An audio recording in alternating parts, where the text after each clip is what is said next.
శ్రీ గురుభ్యో నమ. శ్రీమాత్రే నమ. యూట్యూబ్ ప్రేక్షక మిత్రులు అలాగే నా సంస్కృతవాణి ఛానల్ సబ్స్క్రైబర్లందరికీ నమస్సుమాంజలి తెలియజేస్తూ సౌందర్య లహరిలోని 50వ శ్లోకాన్ని నేర్చుకుందాం. ఇతర సౌందర్యాన్ని వివరిస్తున్నటువంటి శ్లోకాలలో ఇది ఒక మహాద్భుతమైనటువంటి శ్లోకం. అమ్మ త్రినేత్రి.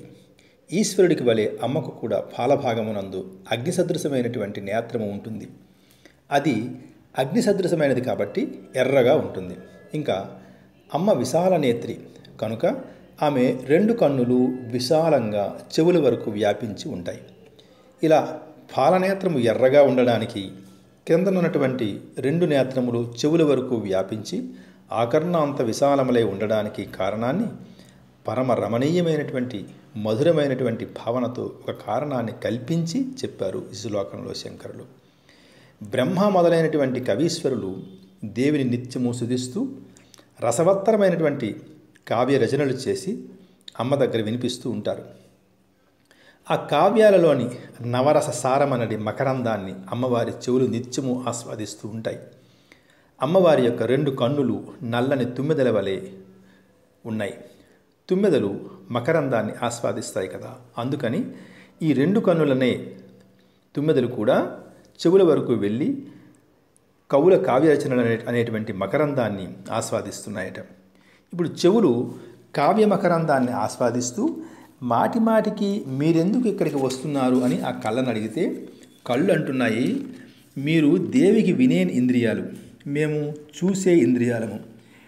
మీరు విన్న తరువాత కళ్ళతో చూసి మేము ఆ కవులను అనుగ్రహించాలి కదా, అందుకని మేము కూడా కావ్యాలలోని మకరందాన్ని స్వీకరిస్తున్నాం అని సర్ది చెప్పుకుంటున్నాయట.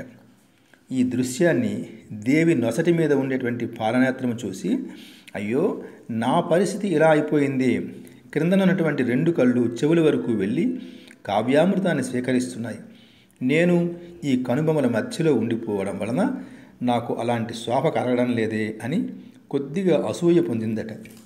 ఇలా అసూయ పొందడం వలన దేవి నొసటి కన్ను కొద్దిగా ఎర్రపడింది అంటున్నారు. చూసారా, ఒక్క శంకరులకు తప్ప వేరెవ్వరికి ఇంత చక్కని ఆలోచన వస్తుందని చెప్పలేం. జగద్గురువులు అమ్మవారి యొక్క 3 నేత్రములను మన చేత స్మరింపచేసి అమ్మ యొక్క రక్షణను మనకు కల్పిస్తున్నారు. సరే, శ్లోకంలోకి వెళ్దాం పదండి.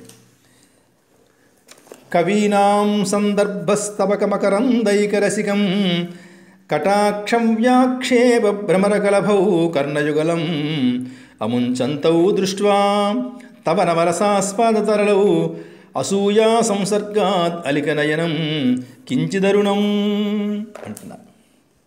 ఇప్పుడు ఈ శ్లోకాన్ని పదాలుగా విడదీసి చదువుతాను, విరామ చిహ్నాలు పెట్టుకోండి.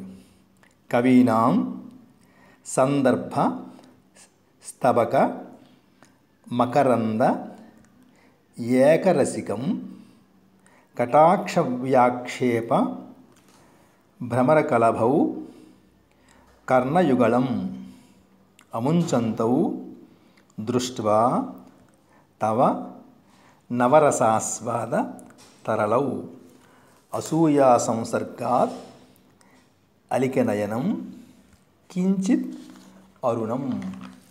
ఇప్పుడు ఈ పదాలకు అర్థాలను ఒక్కటొక్కటిగా చెప్పి చివరగా శ్లోకం మొత్తాన్ని వివరణ చేస్తాను. హే మాత, కవీనాం కవుల యొక్క సందర్భ కావ్య రచన అనేటువంటి స్తబక పూల గుత్తుల యందున్న మకరంద పూతేనయందు ఏకరసికం కావ్యామృత రసాస్వాదనమునందు మిక్కిలి ఆసక్తి కలిగినటువంటి తవ నీ యొక్క కర్ణయుగళం చెవులను అముంచంతవు విడవకుండా ఉన్నట్టి నవరసాస్వాద తరళౌ నవరసముల యొక్క ఆస్వాదనమునందు ప్రీతి కలిగినట్టి కటాక్ష వ్యాక్షేప కడగంటి చూపులు అనేటువంటి నెపముతో ఉన్న భ్రమర కలభౌ 2 గండు తుమ్మెదలను దృష్ట్వా చూచి అసూయా సంసర్గాత్ ఈర్ష్యా సంబంధము వలన తవ నీ యొక్క అలికనయనం పాలనేత్రము కించిత్ అరుణం కొంచెముగా ఎర్రబడినది అన్నారు. కవీనాం సందర్భస్తవకమకరందైకరసికం కటాక్షం వ్యాక్షేప భ్రమరకలభౌ కర్ణయుగలం అముంచంతౌ దృష్ట్వా తవ నవరసాస్వాదతరళౌ అసూయా సంసర్గాద్ అలికనయనం కించిదరుణం. ఓ తల్లి, కవీశ్వరులు రసవంతముగా రచించినటువంటి రచనలలోని కవితా మకరందాన్ని ఆస్వాదించుటయందు ప్రీతి కలిగి నీ చెవుల జంటను విడవకుండా ఉన్నట్టి నీ కడగంటి చూపులనే తుమ్మెదలను చూచి అసూయ చేత కాబోలు నీ పాలనేత్రము కొంచెం ఎర్రబడిందమ్మా అంటున్నారు శంకరులు. కవీనాం సందర్భస్తవక మకరందైక రసికం కర్ణయుగళా అన్నారు. ఇక్కడ సందర్భములు అంటే ప్రబంధాల కూర్పు, స్తవకము అంటే పూలగుత్తి. బ్రహ్మ మొదలైనటువంటి కవులు అమ్మవారిని స్తోత్రం చేస్తూ కావ్యాలు రాసి అమ్మవారి దగ్గర వినిపిస్తూ ఉంటారు నిత్యము. ఆ కావ్య మకరందాన్ని అమ్మవారు నిత్యము ఆస్వాదిస్తూ ఉంటారు. అంటే అమ్మవారి చెవులకు ఆ మకరందాన్ని త్రాగే అవకాశం ఉందన్నమాట. ఇప్పుడు అమ్మ చెవులతో విని ఆ కవులను తన కడగంటి చూపులతో అనుగ్రహించాలి కదా. అందుకని కటాక్షవ్యాక్షేప భ్రమరకలభౌ కర్ణయుగలం అన్నారు. యొక్క కడగంటి చూపులు అనేటువంటి తుమ్మెదలు అంటున్నారు. అంటే అమ్మవారి రెండు కళ్ళను తుమ్మెదలతో పోలుస్తున్నారన్నమాట. తుమ్మెదలు మకరందాన్ని స్వీకరిస్తాయి కాబట్టి అమ్మవారి చెవులు ఆస్వాదిస్తున్నటువంటి కావ్య మకరందాన్ని తాము కూడా కొంత ఆస్వాదించాలనే నెపంతో ఆ రెండు కళ్ళు చెవుల వరకు వెళ్ళాయట. అంటే అమ్మవారి నేత్రములు ఆకర్ణాంతములై విశాలంగా ఉన్నాయని లోపలి అర్థాన్ని వ్యక్తం చేస్తున్నారు. ఇప్పుడు ఇలా ఆ రెండు కళ్ళు చెవులతో చెలిమి చేసి తాము కూడా మకరందాన్ని ఆస్వాదిస్తుంటే అముంచంతౌ దృష్ట్వా తవ నవరసాస్వాదతరళౌ అన్నారు. అంటే ఆ రెండు కళ్ళు చెవులను విడవకుండా ఉండి కావ్యాలలోని నవరసాలను ఆస్వాదన చేస్తున్నాయట.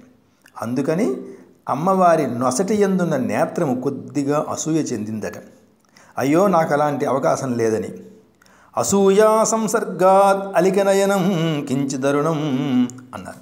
అందుకు అసూయ చేత అమ్మవారి పాలనేత్రం కించిత్ అరుణం అంటే కొద్దిగా ఎర్రపడిందట.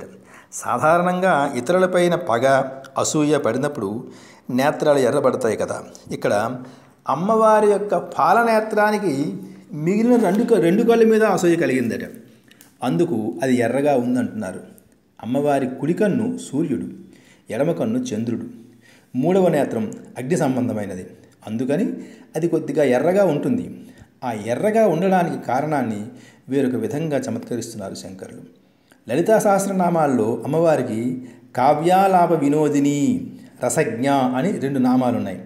ఆ రెండు నామాల్లోని అర్థాన్ని తీసుకొని అమ్మవారు నిత్యము బ్రహ్మ మొదలగు కవీశ్వరుల రచనలలోని మాధుర్యాన్ని నవరసాలను ఆస్వాదిస్తూ ఉంటుందని, అమ్మవారు ఆకర్ణాంత విశాల నేత్రి అని, ఎర్రనైన పాలనేత్రము కలది అని చక్కని భావాలను చమత్కారంగా మన ముందు ఉంచుతున్నారు శంకరులు.